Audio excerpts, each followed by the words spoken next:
The precinct buzzed with its usual controlled chaos, a symphony of ringing phones, clattering keyboards, and muttered curses as officers wrapped up their shifts. Coffee-stained mugs cluttered every available surface, and the faint scent of stale donuts lingered in the air. It was late afternoon in Washington, D.C., and Officer Ryan Cole sat slouched at his desk, scrolling through reports he'd rather ignore. His tie hung loose around his neck, and his badge gleamed faintly under the fluorescent lights, though not nearly as brightly as it once had. Ryan wasn't a bad cop. He just had a knack for making questionable decisions. At 32, he'd been on the force long enough to know better than to act on impulse, but short enough to still think rules were more like guidelines. Today, however, that impulsiveness was about to land him in trouble unlike anything he faced before. The day started innocuously enough. A high-profile visit from FBI Director Evelyn Hart had turned the precinct upside down. Known for her razor-sharp intellect and unyielding demeanor, Hart commanded respect wherever she went. And today was no exception. Her arrival sent a ripple of nervous energy through the room, prompting even the most seasoned detectives to straighten their ties and polish their shoes. She moved with authority, her tailored suit immaculate, and her piercing gaze missing nothing. While Hart met privately with Captain Morris in his office, her briefcase remained propped against the wall near the evidence locker. Sleek and black, it looked deceptively ordinary, like something any executive might carry, but there was an aura of importance surrounding it. Maybe it was the way Hart handled it earlier, gripping the handle with care, or perhaps it was the faint hum emanating from within. Whatever it was, it drew Ryan's attention like a magnet. He glanced around, noting that everyone else seemed too busy to notice or care. Captain Morris's door was closed, and Hart's back was turned as she studied a map pinned to the wall. No one would miss the briefcase if he took a quick peek, right? After all, what harm could come from satisfying his curiosity? Ryan approached cautiously, his heart thudding in his chest. He knelt beside the briefcase, running his fingers over its smooth surface. There were no visible locks, just a simple latch that clicked softly when pressed. "This is stupid," he muttered to himself, hesitating for a moment. But then again, who wouldn't be curious? What kind of secrets did the FBI director carry around? Classified documents, evidence from a major case, a sandwich. Okay, probably not the last one. With a shrug, Ryan flipped the latch. Instantly, a sharp crackle filled the air, followed by a blinding flash of light. Pain shot through his body as thousands of volts surged through his system, locking his muscles and sending him sprawling backward. For a split second, everything went white, then black.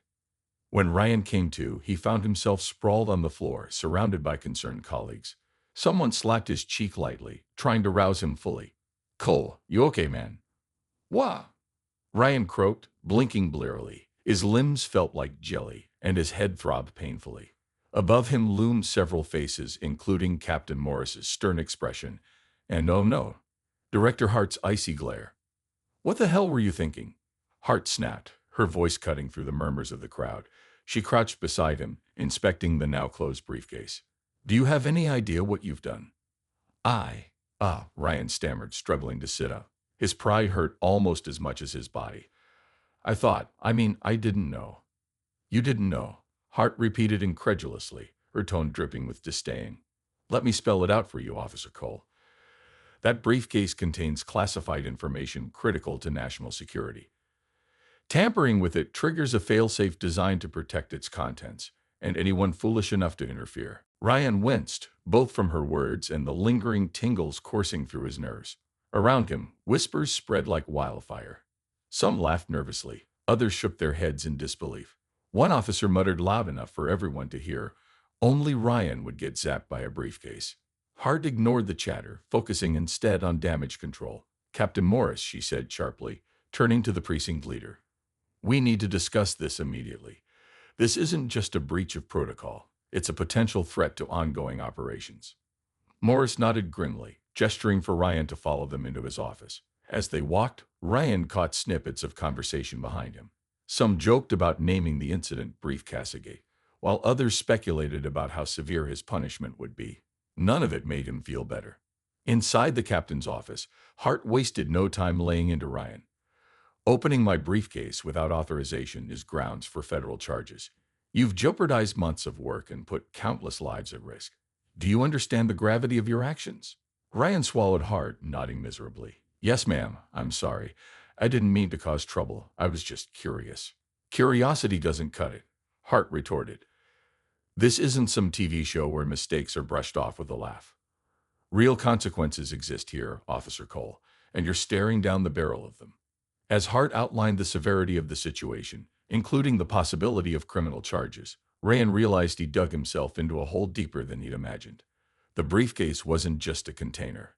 It was a fortress of secrets, and he tripped its defenses like a rookie burglar stumbling into a laser grid. But amidst the scolding and shame, a seed of determination began to grow within Ryan. If this mess was his fault, maybe he could fix it, or at least try. After all, redemption often started with owning up to one's mistakes. Whether Hart would give him that chance remained to be seen. For now, though, Rand could only sit silently, nursing his singed pride and wondering how on earth he'd explain this to his mother. The interrogation room was small, sterile, and suffocatingly quiet.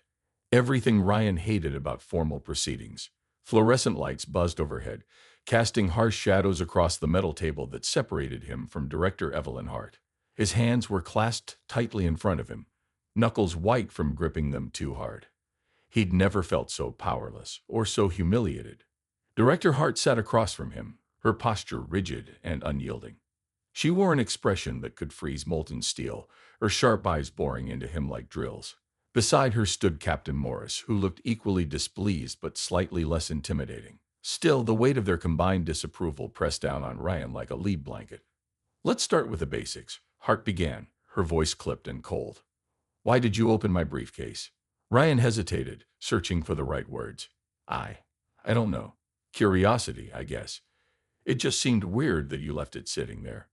Weird, Hart repeated, arching an eyebrow. You're telling me your curiosity outweighed common sense and basic respect for private property. It wasn't like that, Ryan protested weakly. I thought maybe something important was inside, something urgent. I didn't mean to cause trouble. Hart leaned forward, her tone dripping with sarcasm. Oh, believe me, Officer Cole, you've caused plenty of trouble. That briefcase contains classified documents related to an active federal investigation. By tampering with it, you triggered multiple security protocols, not only electrocuting yourself, but also alerting FBI headquarters to a potential breach. Ryan's stomach sank. He hadn't considered the broader implications of his actions. All he'd seen was a shiny object begging to be opened. Now, faced with the reality of what he'd done, regret churned within him like acid. I'm sorry, he mumbled, avoiding eye contact. I didn't realize. That's precisely the problem, Hart interrupted sharply. You didn't stop to think. Instead, you acted impulsively, and now we're dealing with the fallout. Captain Morris cleared his throat, attempting to mediate. Look, Director Hart, Ryan's a good officer. He's made mistakes before, sure, but nothing like this. Can't we find a way to resolve this without ruining his career? Hart shot him a withering glare. This isn't about careers or reputations, Captain. This is about national security. If word gets out that sensitive information has been compromised, even accidentally, it could jeopardize months of work. Lives are at stake here. Ryan flinched at her words, guilt gnawing at him like a persistent animal. For years, he prided himself on being a protector of the public. Now he'd become the opposite, a liability. The irony wasn't lost on him. Consequences began to unfold. After the initial dressing down, Ryan was escorted back to the precinct bullpen, where whispers followed him like a shadow. Officers who once teased him now avoided making eye contact, their expressions ranging from pity to disdain. Word had spread quickly about what happened, and everyone had an opinion. You really got zapped by the FBI director's briefcase, one rookie asked incredulously during a coffee break. That's got to be some kind of record. Yeah, Ryan muttered, forcing a humorless smile. Guess I'll go down in history as the dumbest cop ever. Another officer chimed in, half jokingly. At least you can say you survived getting tased by the government. Not many people can claim that. Ryan appreciated the attempt at levity, but the jokes only deepened his shame. Sure, the situation had its absurd elements, but beneath the surface lay real consequences, ones that extended far beyond his bruised ego. Later that day, Ryan received a summons to meet with Internal Affairs. Sitting in yet another sterile room, he listened as investigators outlined the charges against him. Unauthorized access to classified materials, obstruction of a federal investigation, and gross misconduct. Each accusation hit him like a punch to the gut, reinforcing how much damage a single moment of stupidity could inflict. As if that weren't enough, news of the breach reached higher levels of law enforcement. Within hours, reporters swarmed outside the precinct, eager to uncover details about the mysterious electrified briefcase. While official statements remained vague, rumors ran rampant, painting Ryan as either a bumbling idiot or a rogue agent trying to expose corruption. A glimmer of hope. Just when Ryan thought things couldn't get worse, Captain Morris called him into his office late that evening. Exhausted and defeated, Ryan trudged in, expecting another lecture. To his surprise, however, Morris seemed almost sympathetic. "Listen, kid," Morris began, leaning back in his chair. "You screwed up big time, no doubt about it. But Hart might be willing to cut you a deal if you play your cards right." "A deal?" Ryan echoed, perking up slightly. "What kind of deal?" Before Morris could elaborate, the door opened and Director Hart entered, her presence commanding immediate silence. She took a seat beside Morris, fixing Ryan with a steely gaze. "Here's the situation," she said bluntly. "Thanks to your little stunt, we've identified a potential leak in our operation. Someone flagged the breach faster than they should have, suggesting insider involvement. We need someone on the ground to investigate discreetly, someone expendable." Ryan blinked, unsure whether to feel insulted or intrigued. "Expendable?" "Yes," Hart confirmed, unfazed by his reaction. "If you agree to cooperate fully, we'll drop the criminal charges. However, you'll be working directly under my supervision. Fail, and you'll face not only disciplinary action, but also the full weight of federal prosecution." Ryan swallowed hard, weighing his options. On one hand, cooperating meant walking away with his freedom intact, at least temporarily. On the other hand, it required stepping into dangerous territory, risking even more than he already had. "What exactly would I be doing?" he asked cautiously. Hart leaned forward, lowering her voice. "We suspect a domestic terrorist cell operating within the city is planning a major attack.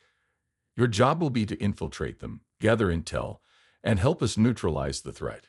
You'll pose as a disgruntled ex-cop seeking revenge against corrupt institutions. A cover we'll provide."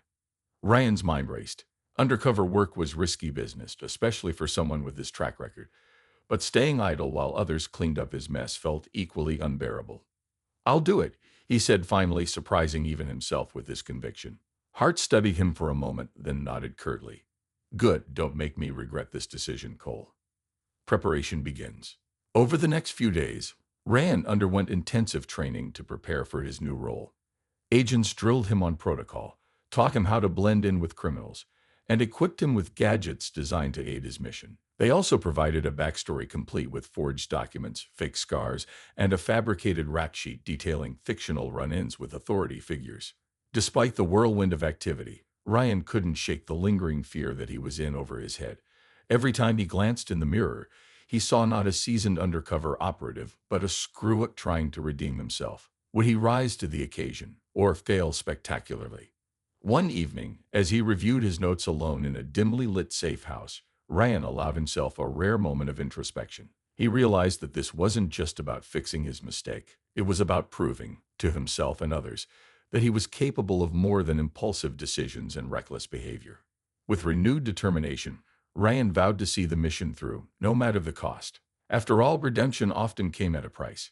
And if he succeeded, maybe, just maybe, he'd earn back the respect he'd lost. The city had a different feel at night. Grittier, darker, more alive with secrets lurking in its shadows.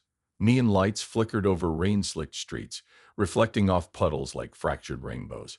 In this part of town, where law enforcement rarely ventured unless absolutely necessary, Ryan Cole felt both invisible and exposed.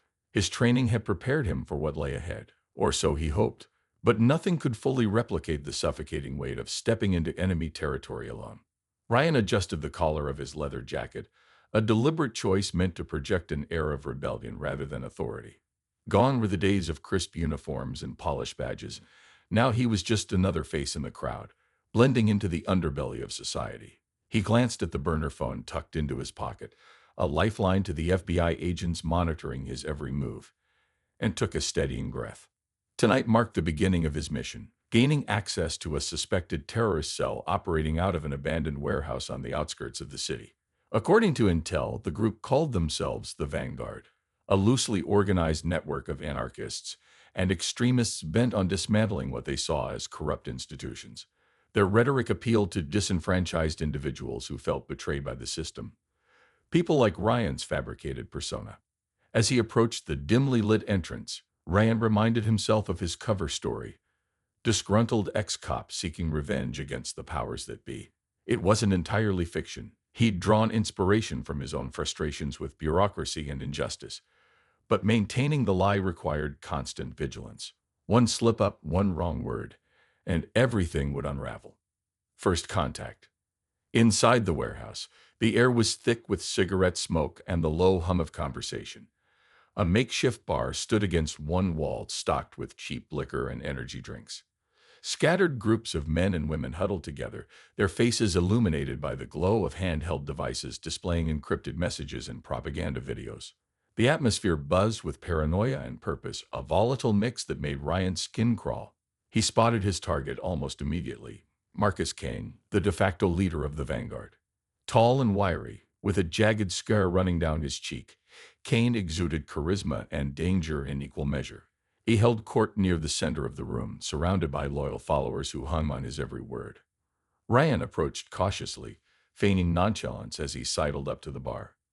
"Rough crowd," he said casually to the bartender, nodding toward Kane's group. "What's their deal?" The bartender shrugged, uninterested. "They're pissed off. You know how it is. System screws them over, they screw back." "Makes sense," Ryan replied, sipping the bitter drink placed before him. After a moment, he added, "I've got my own beef with the system. Maybe I should introduce myself." Before the bartender could respond, Ryan slid off his stool and wandered closer to Kane's circle.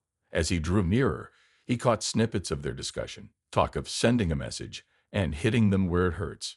None of it boded well. Taking a deep breath, Ryan stepped forward. "Mind if I join you guys? Heard you're looking for recruits." Kane turned slowly, his piercing gaze sweeping over Ryan. "Who sent you?" "No one," Ryan replied smoothly, meeting his stare without flinching. "Just heard rumors about your operation. Figured I might fit in." Kane studied him for a long moment, then smirked. "You look like a cop." Ryan forced a laugh. "Used to be, until they threw me under the bus for doing my job. Now I'm done playing by their rules." Kane's smirk widened, though skepticism lingered in his eyes. "We'll see. Stick around. Prove yourself." With that dismissal, Ryan retreated to the edges of the group, adrenaline coursing through his veins. He'd passed the first test, or so it seemed, but earning their trust would take time. And patience wasn't exactly his strong suit, walking a thin line. Over the next several days, Ryan worked tirelessly to ingratiate himself with the Vanguard. He attended clandestine meetings, memorized coded phrases, and participated in increasingly risky activities designed to weed out infiltrators. Each task pushed him further outside his comfort zone, forcing him to confront the darker aspects of human nature and his own morality. One assignment involved stealing supplies from a local shelter, an act Ryan found particularly repugnant. Watching volunteers scramble to recover lost resources left a sour taste in his mouth, but he knew voicing objections would blow his cover. Instead, he masked his disgust with indifference, reminding himself why he was here. Despite these challenges, Ryan began to uncover valuable information. Through careful observation and subtle questioning, he pieced together details about the Vanguard's ultimate plan: a coordinated attack targeting a government facility during a high-profile public event. The goal was maximum chaos, intended to destabilize trust in authority and inspire widespread unrest. Ryan relayed this intel to the FBI team via encrypted messages, ensuring they remained one step ahead. Yet each report came with mounting pressure.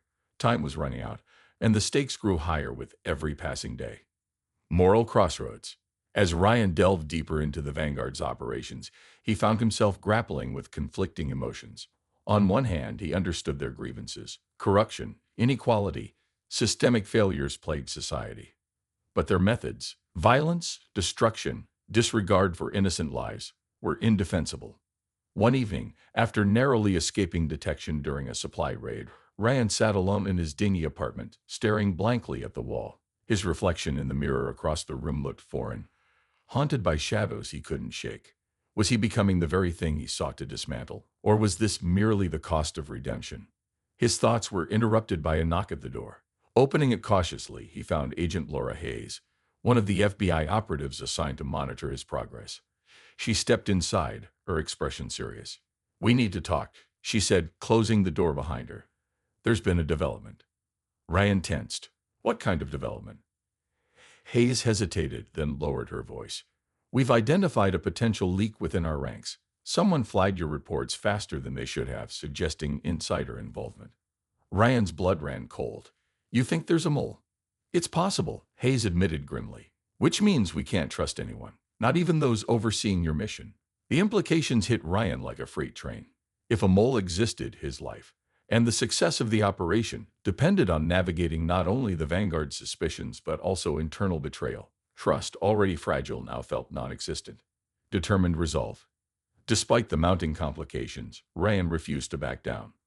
Overwhelmed though he was, he recognized the importance of seeing this through. Failure wasn't an option, not when lives depended on his actions. In a rare moment of clarity, Ryan revisited his motivations. This wasn't just about fixing his mistake or proving himself worthy. It was about protecting others from harm. For all his flaws, he still believed in justice, even if achieving it required walking through fire. With renewed resolve, Ryan returned to the warehouse, ready to face whatever came next. Everything on a single roll of the dice. Redemption awaited, but so did ruin. Whether he emerged victorious or broken remained uncertain, but one thing was clear. He wouldn't let fear dictate his choices anymore. And so, as the city slept and the clock ticked closer to disaster, Ryan Cole prepared to gamble. The deeper Ryan sank into the Vanguard's inner circle, the harder it became to distinguish between his true self and the persona he projected. Each day blurred into the next, filled with clandestine meetings, stolen supplies, and whispered plans for destruction. The line between ally and enemy grew thinner, forcing Ryan to question not only those around him, but also his own resolve. By now, he'd earned enough trust to attend strategy sessions where key operatives outlined their attack plan. They referred to it as Operation Reckoning, a bold strike targeting the capital annex during a public ceremony honoring military veterans. The timing was deliberate, designed to maximize casualties and media coverage, sending a chilling message to the nation. As Ryan listened to their cold calculations, bile rose in his throat. These weren't just abstract targets. They were people, families, friends, innocent bystanders caught in the crossfire. Yet voicing dissent would expose him instantly, sealing his fate alongside theirs. So he masked his revulsion with feigned enthusiasm, nodding along as if sharing their twisted vision. Looks like we got ourselves a believer, Marcus Kane remarked one evening, clapping Ryan on the shoulder. You're fitting in well, Cole. Keep this up, and you'll be running ops in no time. Ryan forced a grin, though inside, guilt gnawed at him like a persistent animal. He hated lying, to these people, to himself, but stopping wasn't an option, not when so much depended on his ability to stay undercover. Gathering intel. Despite the mounting pressure, Ryan continued feeding critical information back to the FBI team via encrypted messages. Every detail mattered: blueprints of the target location, estimated timelines, lists of potential weapons. Agent Laura Hayes assured him that preparations were underway to thwart the attack, but her updates came less frequently now, a sign of strained resources or something more sinister. One night, after relaying intel about a cache of explosives hidden in an abandoned subway tunnel, Ryan received a terse response from Hayes. Stand by. Further instructions pending. The lack of clarity unsettled him. Normally, the FBI responded swiftly, deploying agents to neutralize threats before they escalated. Why the delay? Was bureaucracy slowing them down, or had someone compromised their operation? His suspicions intensified when he noticed subtle changes in communication protocols. Messages arrived later than expected, sometimes incomplete or oddly phrased. At first, Ryan dismissed it as paranoia, but the pattern persisted, raising red flags he couldn't ignore. Then came the breakthrough, or rather the breakdown. The mole revealed. While monitoring chatter among the Vanguard, Ryan overheard a conversation that stopped him cold. Two operatives discussed logistics for moving the explosives, casually mentioning a contact who tipped them off about increased police patrols near the subway tunnel. The name they dropped sent chills down Ryan's spine. Agent Laura Hayes. At first, disbelief clouded his judgment. Hayes had been his lifeline throughout this ordeal, guiding him through dangerous territory and offering reassurance when doubt crept in. How could she possibly be working against him, against the Bureau? But as fragments of recent events clicked into place, the delayed responses, the altered protocols, it all made sickening sense. Hayes wasn't just compromised, she was actively aiding the Vanguard, feeding them intelligence while sabotaging efforts to stop the attack. Anger surged within Ryan, hot and uncontrollable. Betrayal cut both ways, it seemed. Just as he pretended loyalty to Kane and his crew, Hayes had played him for a pawn, using his reports to manipulate outcomes in favor of the terrorists. He needed proof, not just for himself but for Director Hart and anyone else still loyal to the mission. Without evidence, accusing Hayes risked blowing his cover and derailing everything. A dangerous gamble. Ryan devised a risky plan to expose the mole without tipping off the vanguard. During his next meeting with Kane, he subtly steered the conversation toward logistics, probing for details about their mysterious benefactor. "So, this insider you mentioned, whoever they are, they've been invaluable," Ryan said casually, sipping a beer. "Ever think about bringing them fully on board?" Kane chuckled darkly. "Not yet. Better to keep them where they are for now. Too many variables otherwise." Ryan pressed further, careful not to seem too eager. "Still gotta wonder what motivates someone like that. Money? Revenge? Something else?" Kane shrugged, unconcerned. "Doesn't matter why. They deliver. That's all we care about." Though vague, Kane's response confirmed Ryan's fears. Hayes wasn't acting alone. Someone higher up had sanctioned her involvement, orchestrating the betrayal from within the FBI hierarchy. Armed with this knowledge, Ryan risked contacting Director Hart directly, bypassing standard channels. Using a secure line provided during initial training, he left a brief message: "Urgent. Need emergency extraction protocol. Compromise detected internally. Trust no one except Morris." Within hours, Captain Morris arrived at a prearranged safe house, flanked by a small team of trusted officers.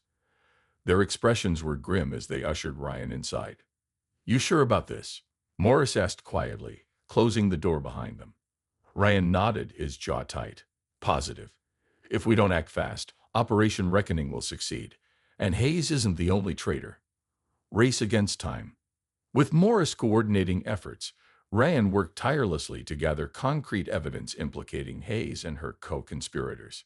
Surveillance footage, intercepted communications, and covert recordings pieced together a damning case exposing the extent of the corruption. Meanwhile, the clock ticked closer to disaster. The Vanguard finalized their plans, unaware that their supposed advantage had turned into a liability. Ryan's dual role as informant and operative allowed him to feed false information back to Kane, delaying key elements of the attack while buying precious time for the FBI to intervene. Still, doubts lingered. Could they dismantle the Vanguard entirely before the attack unfolded? And even if they succeeded, what price would Ryan pay for his deception? One evening, as he prepared to meet Kane for what might be the final time, Ryan paused to reflect on how far he'd come. From reckless curiosity to calculated courage, he transformed in ways he never anticipated. Redemption remained elusive, but purpose drove him forward. Taking a deep breath, Ryan stepped into the shadows once more, ready to face whatever awaited him. Whether triumph or tragedy lay ahead, one truth remained undeniable: walking this thin line had changed him forever.